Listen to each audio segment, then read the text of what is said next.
All right. Okay. Welcome everyone to the Coaching to Flourish podcast.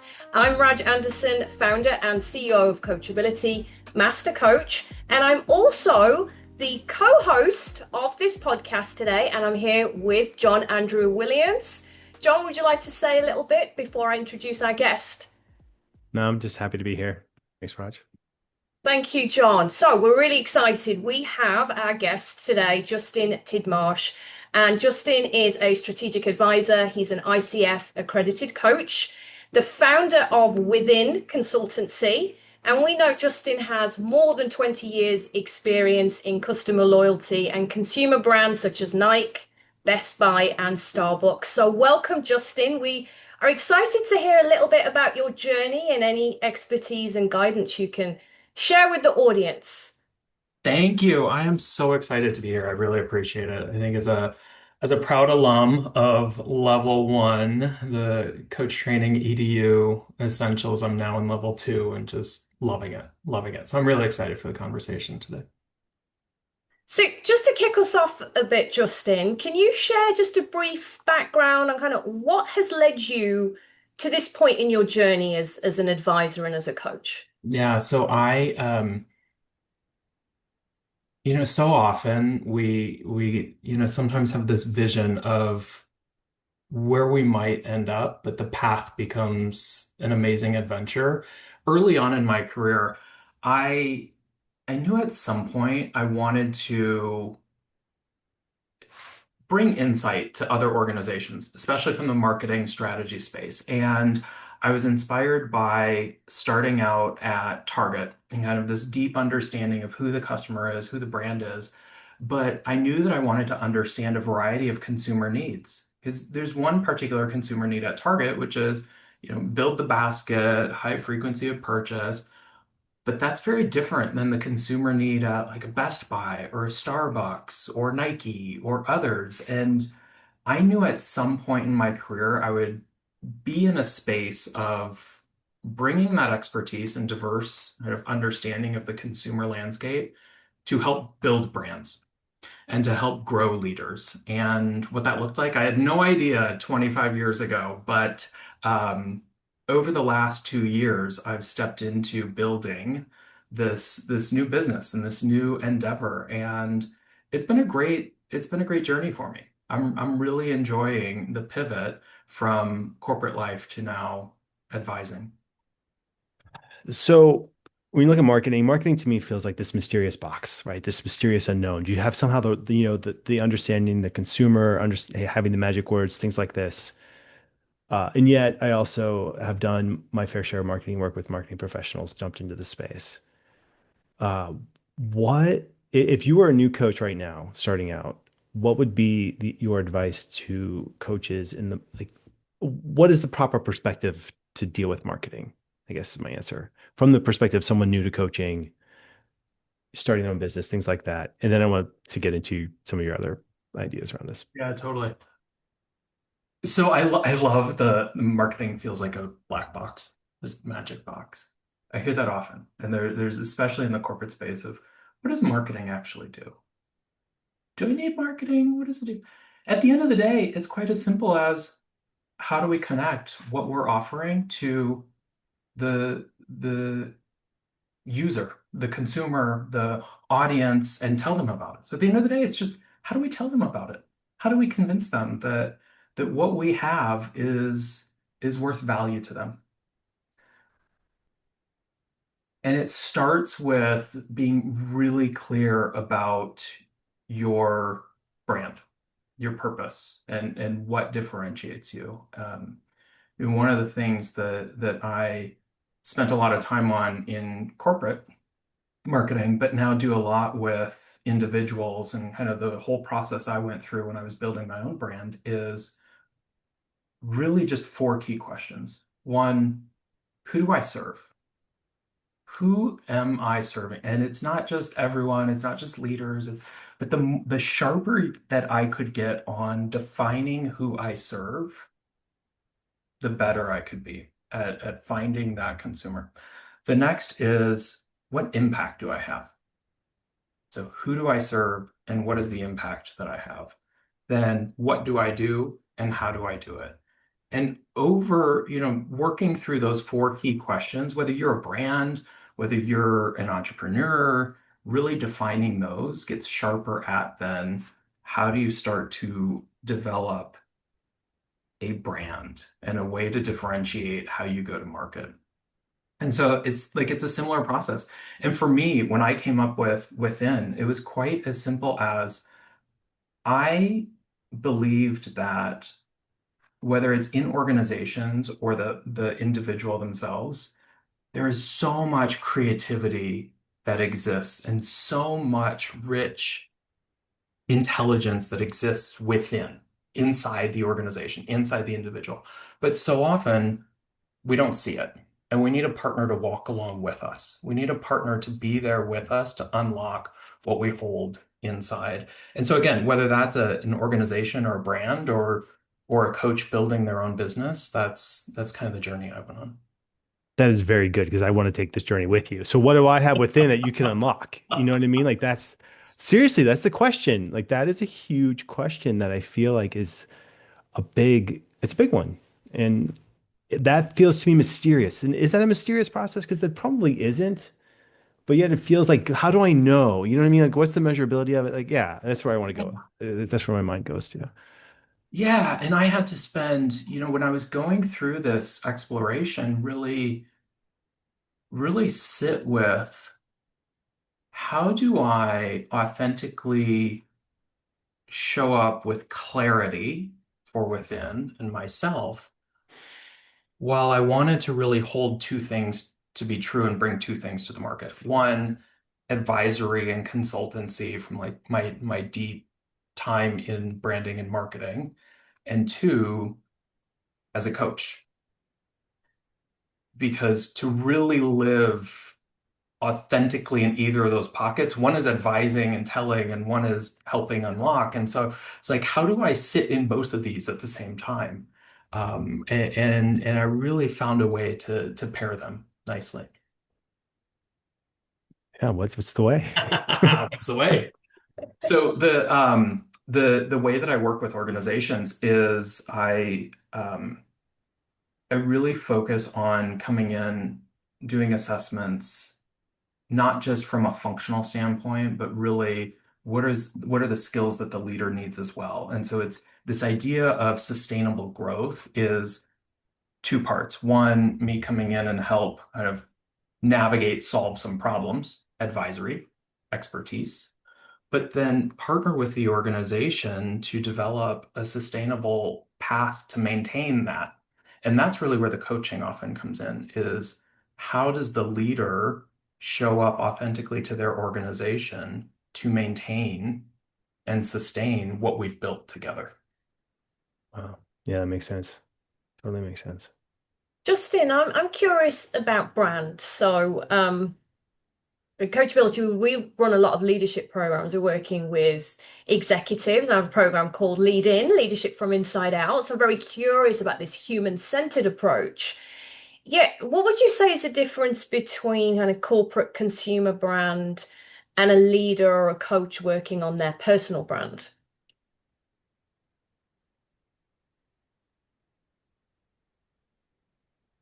I don't know if there is a big difference. I think one of the things that, too often, well, we talk about this a lot in coaching. We talk about this a lot as entrepreneurs. Who's your niche? Be clear on who you're serving, how you articulate the product or service you're bringing to the market, and where you show up. And we often talk about those coaches or those entrepreneurs that are doing that extremely well are really clear in their understanding of who they serve and how they articulate their value.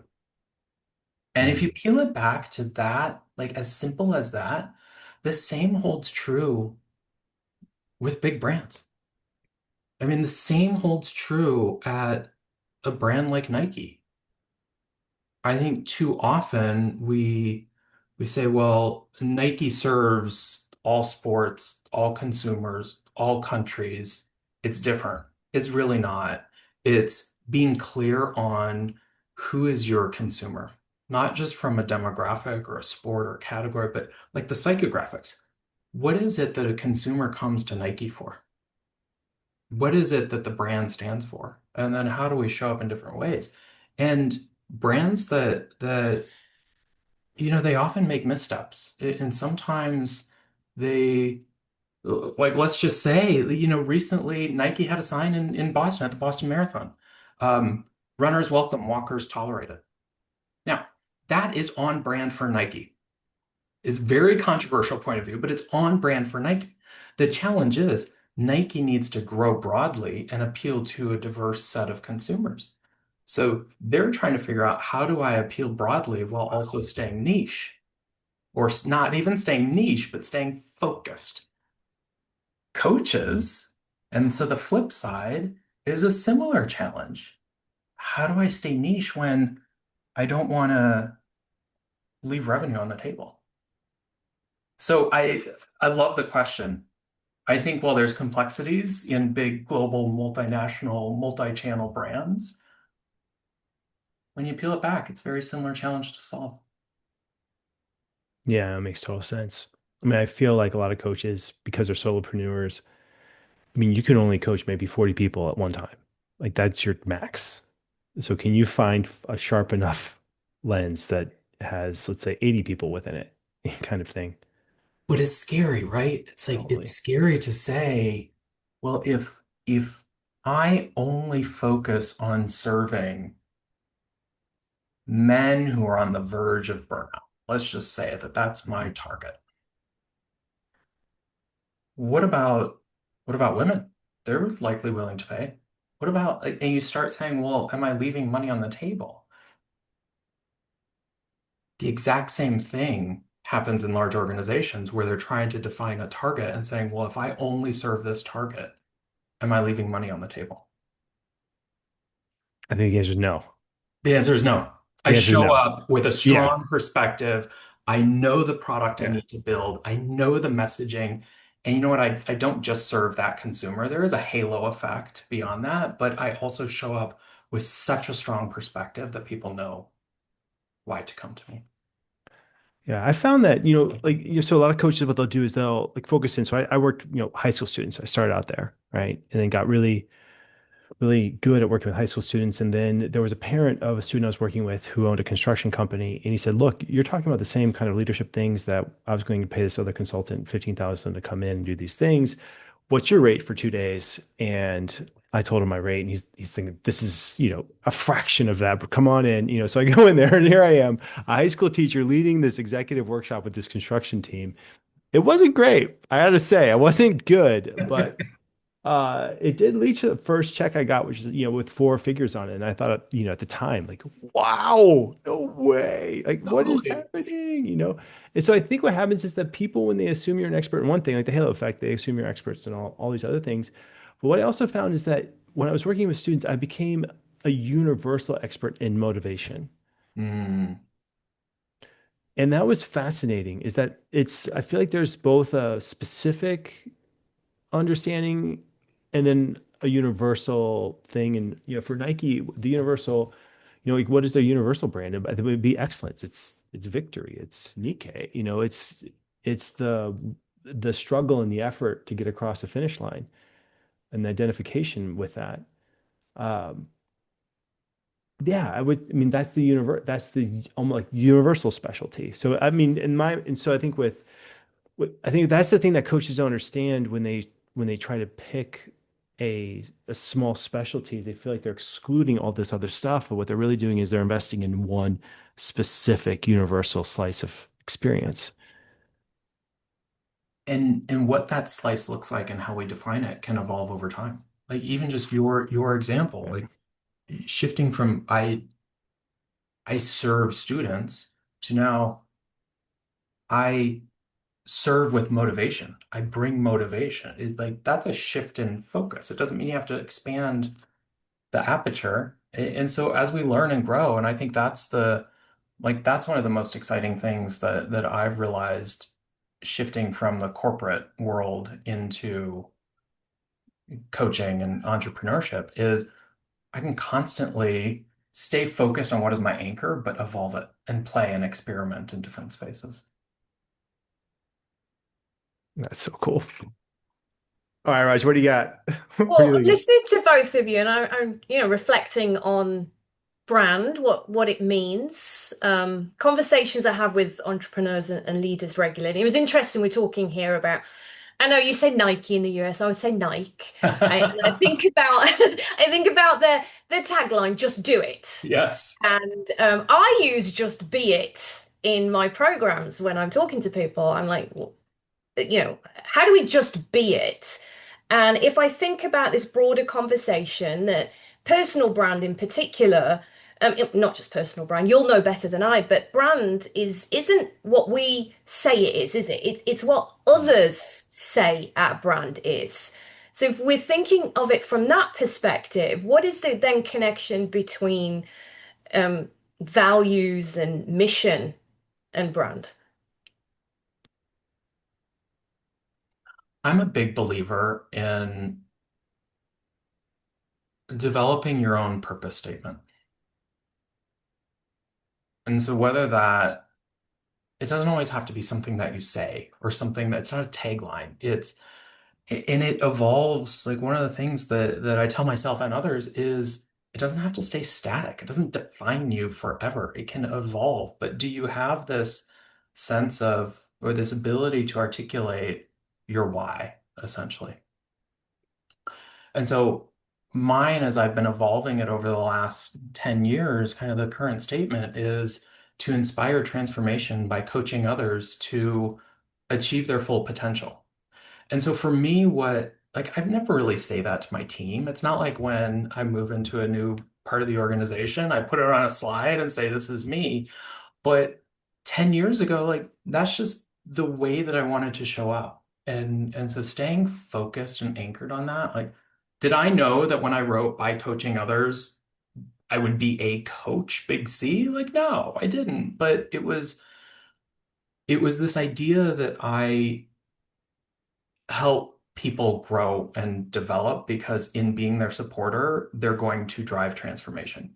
And so for me, that's how I showed up as a leader of a team. I would push them into situations that made me felt uncomfortable, but I believed in them and I knew that we could grow. And so I think, companies have mission statements and all these things. The question is whether it's your purpose statement, your values, your mission statement, is it words on a poster that you're just putting up to say, this is who I am? Or is it in who you are and kind of the just be it, right? Like, is it how you show up or is it what you say?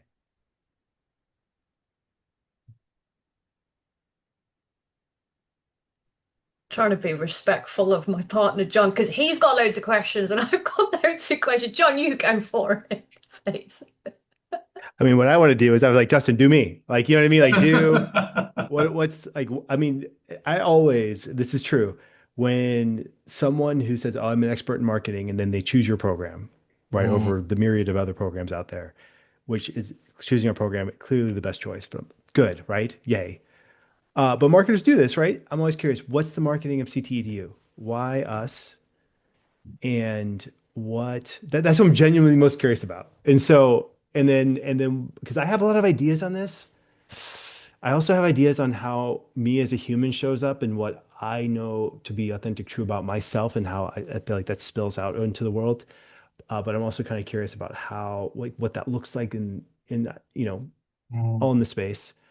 Uh yeah, like why? Well, A, can we go here? And if not, I totally get it. Like it's a Let's go thing. there. But Let's and go B, like there. no, really, truly, tell me like what you really think. I would love to know. I think Let's go there, yeah. let's go there. I have to put myself back into the shoes of like the experience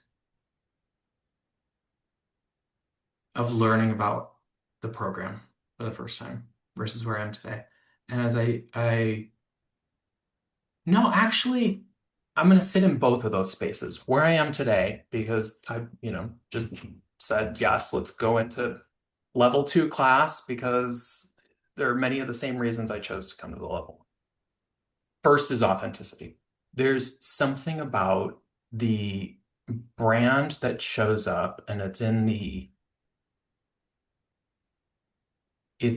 tone of voice, it's in the um, connection with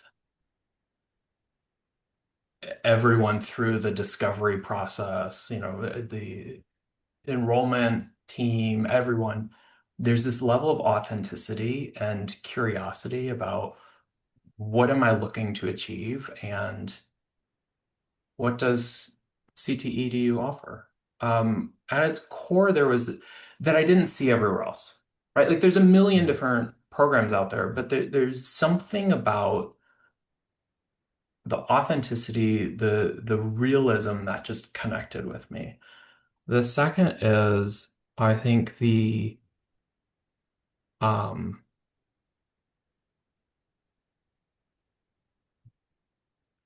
kind of the clarity of here's what we offer, here's who we are in all of the messaging. It was very clear.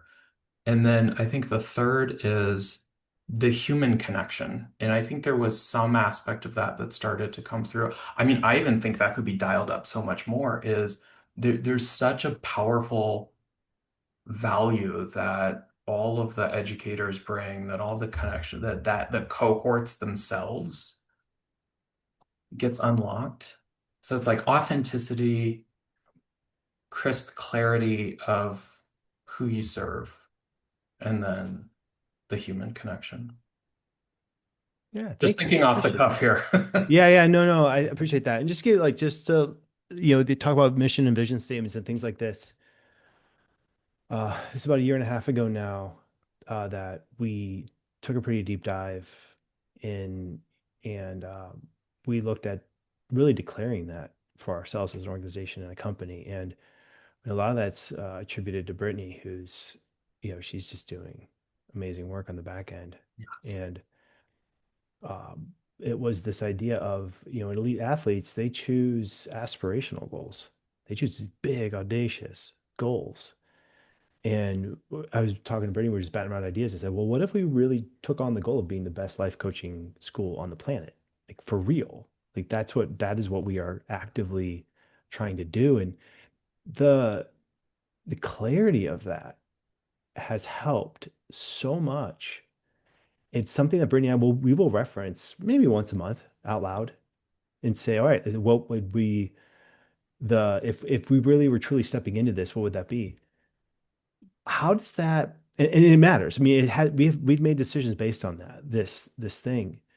Uh and I'm thinking to myself, well, for individual solopreneurs and coaches, a lot of them don't, you know, they kind of it's uncomfortable. I feel like our society doesn't do a really good job of this, or it feels like, oh, you're being too, I don't know, prideful or like what are your thoughts on how brand plays with, these aspirational goals, plays with, okay, you're a solopreneur. Like, yeah, what are your thoughts from this element of it? 'Cause I'm very curious. And you're as both as you as a coach taking this in and realizing, all right, coach training you is trying to live up to this promise, Hmm. this idea. But at the same time, all right, well, I'm also very, very interested in business building. As solopreneurs, is it the being the best in their specialty? I think those might go hand in hand. But I feel like there's something here. If I were starting out from zero as a solopreneur, I think there's something in the space of aligning brand with aspirational goals. Yeah. I think there could be. I in some ways think about those aspirational goals as the outcome and the brand of who I am. And so you can show up like there within the brand of coach training edu there is somewhat of um an understatement of like not boastful, not prideful, like not flashy, but pragmatic. Mhm. Like pragmatic would be a word that I would use to describe the brand of CTEDU. You can be pragmatic and have those aspirations to be the number one program in the world. Hmm. It's about how you dial up that focus on pragmatism or the things that define the brand, just using that word, right? Like you could be a flashy brand and be the number one brand in the world. You could be any number of things, but it's that how do you think about the outcome with what defines who we are? Wow. I mean, I hear you talk. It just sounds so clear and simple and calming. It's like the pace, even what you're talking, is so pleasant. Uh, but yeah, I It's feel like fun. it feels this like this crazy, it feels like this beast that we have to do battle with, on a daily basis.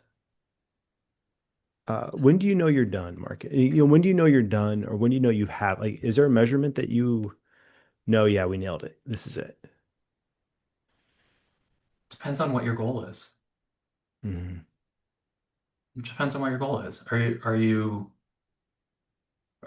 trying to, drive down, is it transactional?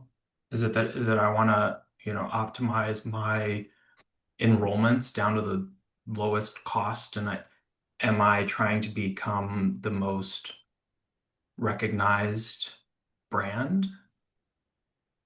Is it um and that's where the idea of the funnel within marketing comes into play of like there's a relationship between, and this is one of the things that Mhm. goes to the black box of marketing, and marketers will always have the enduring debate with the CFOs of how many dollars am I putting into the top of funnel to define my brand and to invest in where and how the brand shows up. Because bottom of funnel, sure, those direct response marketing messages of we're measuring email and paid search and paid social all day long. But you know what? You can optimize those things to death and not become the number one brand in the world. Mhm. There's a relationship between am I investing in who I am and then how I speak back to the start of the conversation. It's like the thing, yeah, we make marketing super, super complex, but the thing is, it's like, do I know who I am? Can I Mhm. articulate pretty cleanly to the person that I need to talk to so that they understand my value? And then do I show up where I need to be? Yeah. I mean, So it's talking about Simple, right? it's simple, but it takes leaps of faith. It's got, courage to be like, oh, vulnerable. Here I am, people. Yeah, yeah. I am curious about this piece around connections and relationships because I agree with what you're saying with the brand of coach training EDU. It's all the things that I experienced and still keeps me here. Yet John is the founder, right, and the heartbeat of the organization. Yeah, I see that he still has his own distinct brand, right? It trickles through into Coach Training EDU, but I do see them as having connected but almost separate brands. Whereas I'm Mhm. at this point in my business at Coachability, I am still the brand, right? I am still the brand. We are growing and expanding, bringing more of the team in. So I'm just curious, Justin, from your perspective, maybe help me understand where, yeah, I think John's done this really great job of still being true to who he is, yet they have the coach training EDU brand. So what is that? How has it happened? That's such a great question. Is even if, before I jump to that directly, like you can take lessons from large organizations too. Like let's look at Starbucks as an example. Howard Schultz returned to the brand, three times. Because there's something about when you're starting a brand, the the business and the founder's values and vision and kind of it's all one thing. It's really hard, even like so for myself, like within and then myself, like obviously the values. I even had to sit through if I'm defining values for within versus my own values, what differentiates that? Like, are there different values? And it comes together. But as a Mhm. business grows, it's like Starbucks was growing and evolving, and And the organization, in 2008, 2009, was like, okay, it's time for, or even before that, it's time for a new CEO to unlock the next chapter of growth. But the organization stumbled. And I probably have my dates wrong, but like it stumbled a little because it started to lose kind of that anchor of what defined the brand. And Howard comes back and they do it more again. And then they stumble again and he comes back. And you see that at Nike. We saw that at Disney. You see that at a lot of brands, right? So it's the same thing, big brand, but then for a smaller brand too, it's really spending time on what defines the business that I'm building and what defines me. And at first, there's a lot of similarities, but then how do you incubate that? How do you build the systems for the organization to grow, even if you are not part of the day to day? This is so wonderful, so rich. I have got so many things I'm going to be going away and journaling on and reflecting on in this just really valuable discussion that we're having. Yeah, as we move into kind of the last few minutes or so of wrapping this great conversation up, where do we want to take this, John and Justin?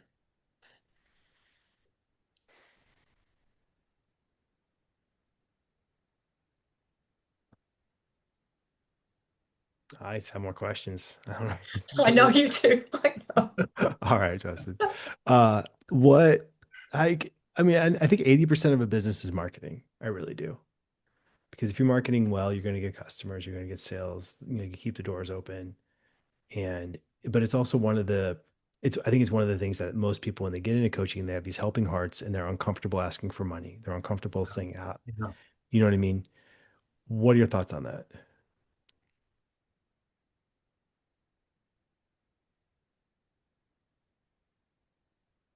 I can only speak for myself. And I think what I as someone that just likes to do great work and bring value, like I didn't grow up in a sales organization. And so I had to think about how do I approach that sales conversation? And I just go back to who I am and it's having that authentic conversation. It's knowing that what I have to offer, like goes back to that whole marketing conversation, knowing that I am clear for myself of what it is that I'm offering, and I know that there's value in that. And I will invite someone to take advantage of that. And if it's not right for them, it's not right for them. But having that authentic conversation, the hardest thing for me was to put a value on that and Mm, to define my time as having a specific value and then defending that and feeling confident enough to say, this is the price, this is the value of my time. I think that has been the biggest shift for me moving from, you'd say, I've done marketing my whole career. Why can't you market your business?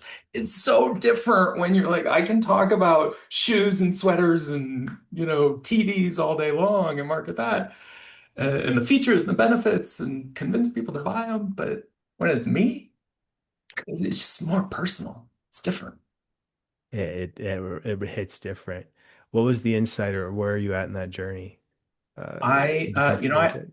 I just lean into, I'm confident in the value that I am bringing to people, and I'm inspired by those that, come back to me after working with them. And so that kind of flywheel reinforces itself.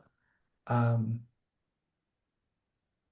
and it's just with practice. Like that's part of that's why Hmm. sustainable is a part of like my brand is because it's not about learning a big thing and then suddenly being successful. It's practicing and building the muscle over time.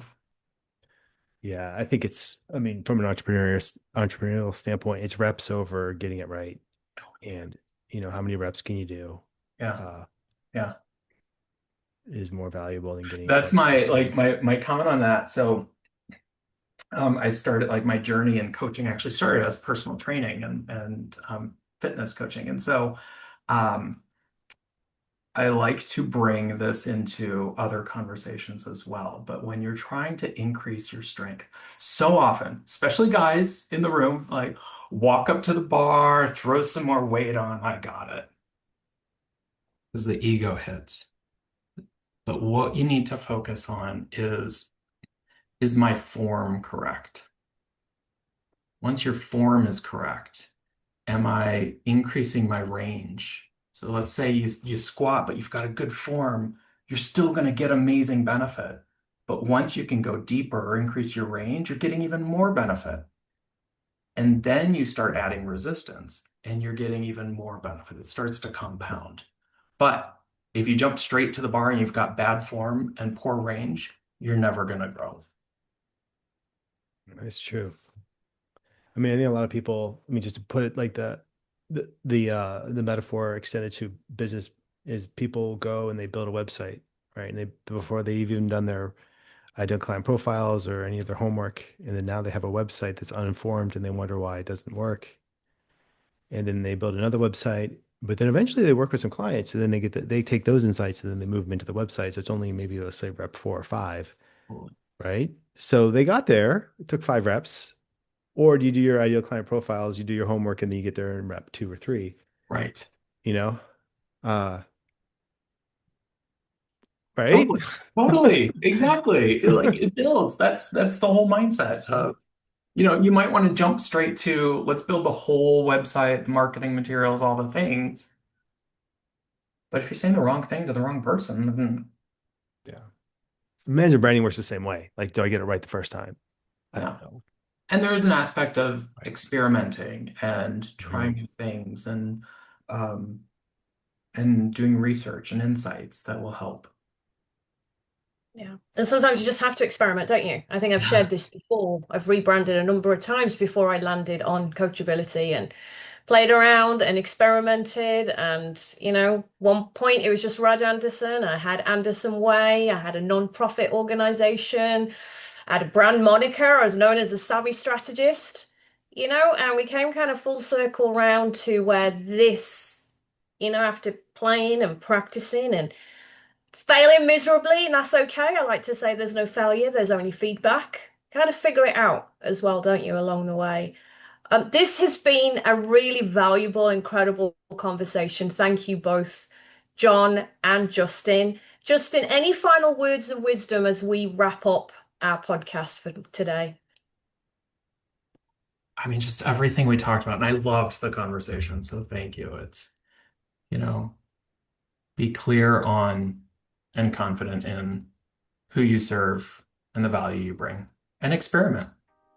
Experiment. Thank you. This was great. Thank No, I you. And appreciate thank it. you, It's everyone. We will be sharing more information where you can find Justin. You will learn more about that. And then you'll see John and I in the next one.